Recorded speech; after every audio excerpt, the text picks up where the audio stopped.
நடிகர் விஜய்க்கு 1.5 கோடி ரூபாய் அபராதம் செலுத்தும்படி பிறப்பித்த உத்தரவை தவறு ஏதும் இல்லை என்று வருமான வரித்துறை தரப்பில் சென்னை உயர்நீதிமன்றத்தில் வாதிடப்பட்டது.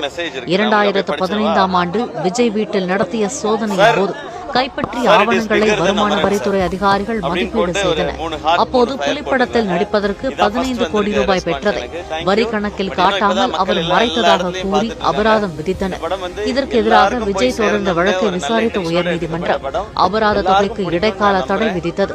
வழக்கு மீண்டும் விசாரணைக்கு வந்தபோது வாதிட்ட வருமான வரி தரப்பு வழக்கறிஞர் மேல்முறையீட்டு தீர்ப்பாயம் உத்தரவிட்ட பின்னரே அபராதம் விதிக்கப்பட்டதாக கூறினார். விஜய் தரப்பு பதிலளிக்க உத்தரவிட்ட நீதிபதி விசாரணையை வரும் 23ஆம் தேதிக்கு ஒத்திவைத்தார்.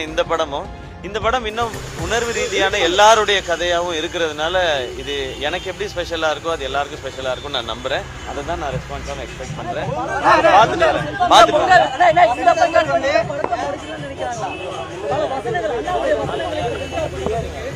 இல்ல சார், நான் நேற்று கூட இதை பத்தின ஸ்பீச் வந்துச்சு. இப்போ சென்சார் போர்டுக்குன்னு சில கிரைட்டீரியா, சில ரூல்ஸ் அண்ட் ரெகுலேஷன்ஸ் வச்சிருக்காங்க.